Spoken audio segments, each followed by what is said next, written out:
Hello students, today we are going to start the first chapter of social and political life of class 7, that is equality in Indian democracy. Now first of all we will try to understand the meaning of democracy. Although आप इसके बारे में पहले पढ़ चुके हैं लेकिन एक बार हम फिर से ये करते हैं. Democracy means rule of the people. लोगों का जो रूल होता है, शासन होता है, उसी को हम क्या बोलते हैं? Democracy. It comes from two Greek words. ये दो ग्रीक वर्ड से आया है, डेमोस प्लस क्रेटोस. डेमो का मतलब होता है people and Kratos means rule. So it means rule by the people. लोगों का जो रूल होता है उसी को हम क्या बोलते हैं? डेमोक्रेसी. अगर हम थोड़ा सा और इसकी डेफिनेशन पढ़े, democracy is the form of government in which people govern themselves either directly or through their representatives. Democracy एक ऐसी फॉर्म है गवर्नमेंट की, आपने पढ़ा होगा इन क्लास 6 के अंदर भी, there are different forms of government. ठीक है, कहीं पर डेमोक्रेटिक फॉर्म ऑफ गवर्नमेंट होती है, कहीं पर मोनार्की फॉर्म ऑफ गवर्नमेंट, कहीं पर डिक्टेटरशिप फॉर्म ऑफ गवर्नमेंट है. ठीक है, कहीं पर constitutional monarchy form of government is there. So there are different types of government. Basically what is government? A group of people who govern the country. अगर simple definition में बोलूं, group of people which govern a country, वही क्या कहलाती है? Government कहलाती है. Now democracy क्या है? It's a form of government, ठीक है, इन विच पीपल गवर्न देमसेल्व्स, जहां पर लोग अपने आप को खुद गवर्न करते हैं. कैसे? आइदर डायरेक्टली और थ्रू देयर रिप्रेजेंटेटिव. या तो वो रिप्रेजेंटेटिव्स के थ्रू करते हैं या फिर वो खुद करते हैं. देखो, आज किसी भी कंट्री की पॉपुलेशन ऐसे तो है ही नहीं कि 100-200 लोग हैं. आज हर कंट्री में देखो, सभी कंट्रीज में बहुत बड़ी पॉपुलेशन है. All countries have huge population. तो ऐसे कंडीशन में आप खुद डायरेक्ट गवर्न करना बहुत मुश्किल हो जाता है. तो mostly we have representative form of democracy. हमारी कैसी डेमोक्रेसी होती है? रिप्रेजेंटेटिव, जहां पर हम अपने एक रिप्रेजेंटेटिव्स को चूज करके आगे भेजते हैं. ठीक है, और वो हमारे बिहाफ पर वहां पर डिसीजंस लेते हैं. जैसे आपने देखा होगा, जब भी वोटिंग होती है, इलेक्शंस होते हैं, तब आपके मम्मी पापा वोट करने जाते हैं. ठीक है, वो वोट करने के लिए क्यों जाते हैं? क्योंकि वो अपने रिप्रेजेंटेटिव्स को वहां पर चुनते हैं. वोट का मतलब क्या है? कि वो अपने रिप्रेजेंटेटिव्स को चुनते हैं. वो रिप्रेजेंटेटिव जो इलेक्शंस में जीता है, ऑब्वियसली जिसको मेजॉरिटी में वोट्स मिलेगा वही जीतेगा. ठीक है, और वो मेजॉरिटी में आने के बाद में, उसको मैक्सिमम वोट मिले, उसको जीतने के बाद में, ठीक है, वो आगे जाएगा. Either he became the member of the Lok Sabha, ठीक है, और लेजिस्लेटिव असेंबली, और वो वहां पर जाके हमारे बिहाफ पर, क्योंकि हमने उसको वोट देकर जिताया है, हमारे बिहाफ पर वो वहां पर क्या करेगा? डिसीजन लेगा. तो हमने भेजा है उसको वहां पर डिसीजन लेने के लिए. दैट्स व्हाई हम क्या लिख रहे हैं कि हम कैसे गवर्न करते हैं अपने आप को? या तो डायरेक्टली या फिर थ्रू रिप्रेजेंटेटिव्स. रिप्रेजेंटेटिव्स के थ्रू हम अपने आपको गवर्न करते हैं. आपने सबने सुना होगा इब्राहिम लिंकन का नाम. ठीक है, he was the president of USA. ठीक है, यूएसए के प्रेसिडेंट थे, और उन्होंने 1860s में मतलब प्रेसिडेंट थे, तब उन्होंने बोला था कि डेमोक्रेसी का मतलब क्या. उन्होंने एक डेफिनेशन दी थी. डेमोक्रेसी का मतलब क्या है? It's a government of the people, by the people and for the people. ये किसकी गवर्नमेंट है? लोगों की गवर्नमेंट है. किसके लिए है? किसके द्वारा है? सॉरी, बाय द पीपल, लोगों के द्वारा है. और किसके लिए है? लोगों के लिए है. ये लोगों की सरकार है, लोगों के लिए है, और लोगों की बनाई हुई सरकार है. ठीक है. Now what are the key elements of democracy? हम जिस डेमोक्रेसी की हम बात कर रहे हैं उसके मुख्य मेन एलिमेंट्स क्या क्या हैं? तो देखिए, पहला क्या है? Peoples participation in government. Government जो है उसके अंदर उसका पार्टिसिपेशन. ऑब्वियसली आज हमारी जो गवर्नमेंट वर्क करती है, हमारा भी उसमें पूरा उसके अंदर हमारा भी रोल होता है. अगर लोगों का पार्टिसिपेशन ही नहीं है गवर्नमेंट का, तो उसका मतलब वो गवर्नमेंट डेमोक्रेटिक नहीं है. Second, freedom to express views. Democracy में आपके पास पूरी आजादी होनी चाहिए कि आप अपने व्यूज को एक्सप्रेस कर सके. You can criticise your government. आज आपकी सरकार में अगर आपको कोई कमी नजर आ रही है, कुछ वो पीछे रह रही है किसी चीज के अंदर, तो आप उसको क्रिटिसाइज कर सकते हो। ये सिर्फ डेमोक्रेसी के अंदर पॉसिबल है। जस्ट इमेजिन अगर डिक्टेटरशिप हो तो आप अपने व्यूज या आप गवर्नमेंट को क्रिटिसाइज बिल्कुल भी नहीं कर सकते। इन दैट केस डिक्टेटर जो होगा वो उठाकर आपको क्या करेगा, जेल में डाल देगा। So in a democracy we have freedom to express our views and to criticize the government. Third point, conflict among the peoples are resolve. ठीक है, मतलब यहाँ पर जो कॉन्फ्लिक्ट्स होते हैं, देखिए हमारी कंट्री में डाइवर्सिटी है, हम पहले भी पढ़ चुके हैं, we have lots of diversity. ठीक है, इन एवरी एस्पेक्ट, हर एस्पेक्ट में हमें डाइवर्सिटी देखने को मिलेगी। जब इतने अलग अलग तरह के लोग होंगे तो ऑब्वियस है उनके व्यूज और उनके इंटरेस्ट भी क्या होंगे, अलग अलग होंगे। तो ऐसी कंडीशन के अंदर कॉन्फ्लिक्ट होना जायज है कि थोड़े बहुत कॉन्फ्लिक्ट होंगे ही होंगे।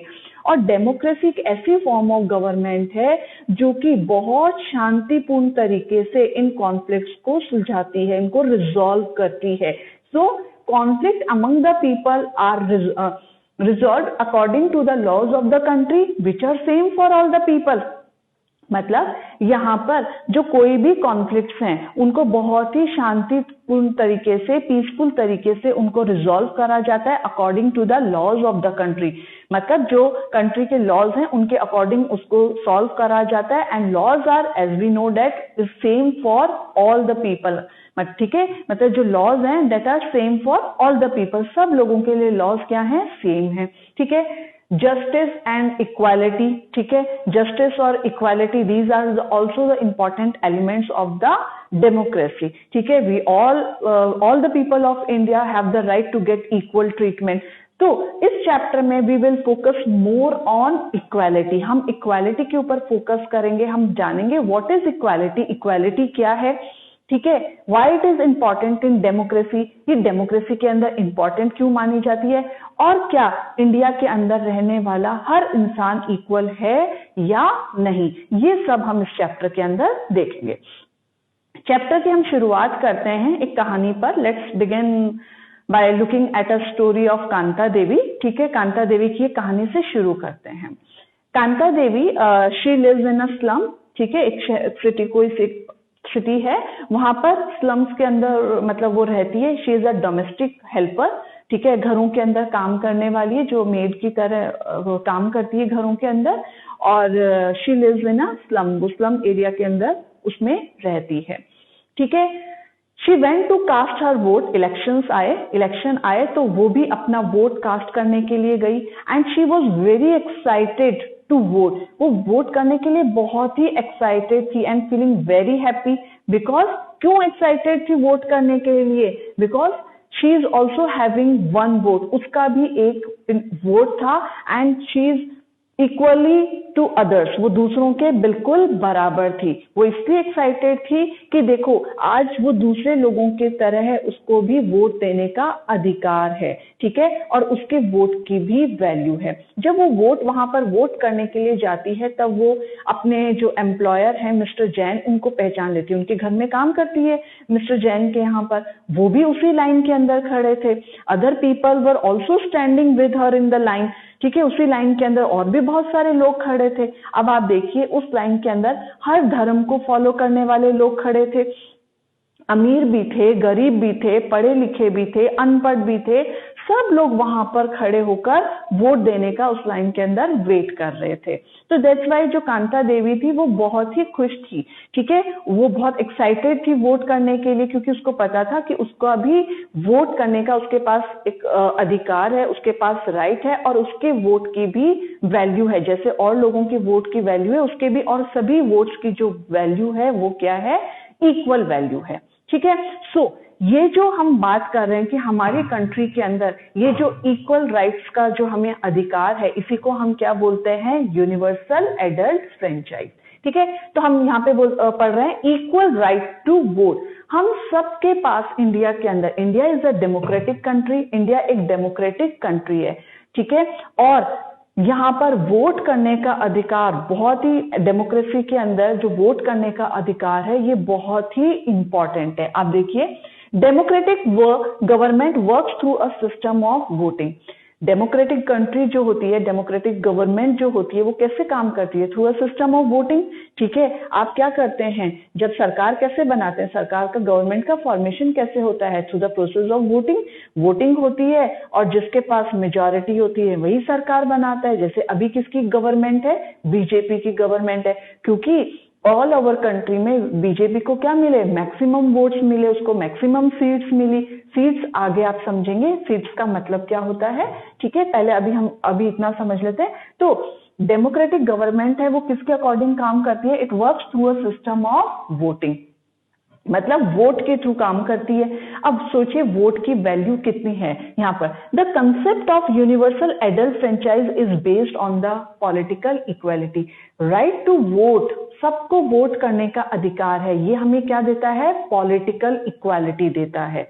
ठीक है, राइट टू वोट जो है हमें क्या अधिकार देता है? पॉलिटिकल इक्वालिटी देता है, मतलब आप सबको वोट करने का अधिकार है। हमारी कंट्री में जितने भी लोग हैं जो कि 18 और 18 ईयर से ज्यादा हैं, उन सभी को वोट करने का अधिकार है, इर्रिस्पेक्टिव ऑफ देयर रिलीजियन। वो कौन से रिलीजन को फॉलो करते हैं, वो कौन सी कास्ट को बिलोंग करते हैं, वो पढ़े लिखे हैं या नहीं है, how much education they have had.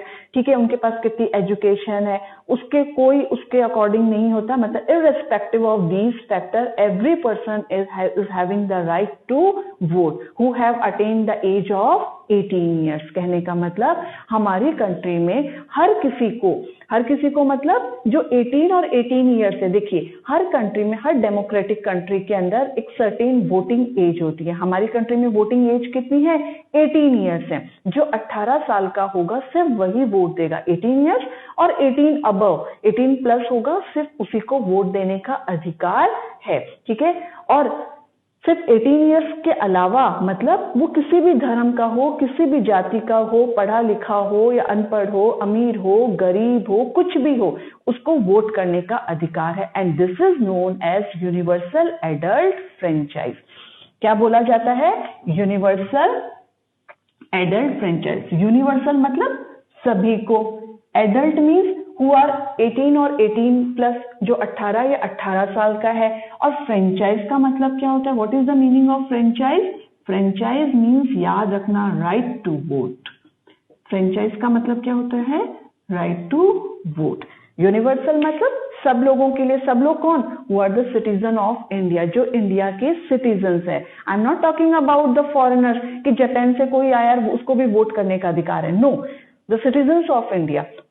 Universal means all the people of our country, मतलब हमारी कंट्री के जो सिटीजन्स है, हमारी कंट्री के जो रहने वाले लोग हैं उनके लिए। Adult means who have attained the age of 18 और 18 तक, जो 18 या 18 साल से ऊपर हैं। And franchise means right to vote, मतलब all adult citizens age 18 years और अबव, जितने भी हमारे यहाँ पे सिटीजन्स हैं जिनकी उम्र कितनी है? 18 साल या 18 से ज्यादा है, have the right to vote regardless of their race, religion, caste, language, sex, etc. वो किसी irrespective, आप regardless की जगह irrespective भी लिख सकते हैं। They have the right to vote irrespective of their race, religion, caste, language, sex, etc. आप आदमी हैं, औरत हैं, आप अमीर हैं, गरीब हैं, कोई भी भाषा बोलते हो, किसी भी कास्ट को बिलोंग करते हो, किसी भी धर्म को बिलोंग करते हो, किसी भी रेस के हो। ठीक है, मान लीजिए आप यूरोप से आए हैं, लेकिन you became the citizen of India, बहुत वर्षों से इंग्लैंड के हैं और आप हमारी ही इंडिया के अंदर ही रह रहे हैं। Finally you got the citizenship. अगर आपके पास सिटीजनशिप है तो definitely you have the right to vote. जिसके पास इंडिया की सिटीजनशिप होगी उन सबको ये वोट करने का अधिकार होगा। तो दैट्स वाई मैंने अभी जो स्टोरी बताई कांता देवी की, कांता देवी जो है वो बहुत खुश थी। वो क्यों खुश थी? क्योंकि उसके भी वोट की इक्वल वैल्यू है, जितने और लोगों को वोट करने का अधिकार है और जितना दूसरे लोगों के वोट की वैल्यू है उसकी भी उतनी है। ऐसा नहीं है अगर रिच पीपल वोट कर रहे हैं तो उनकी वोट की वैल्यू ज्यादा होगी और Kanta Devi because she is poor उसकी वोट की वैल्यू कम होगी, तो ऐसा बिल्कुल भी नहीं है। तो हमारा सबसे पहला जो पॉइंट है इक्वालिटी को लेकर जो हम बात करें, सबसे पहले क्या है? Equal right to vote.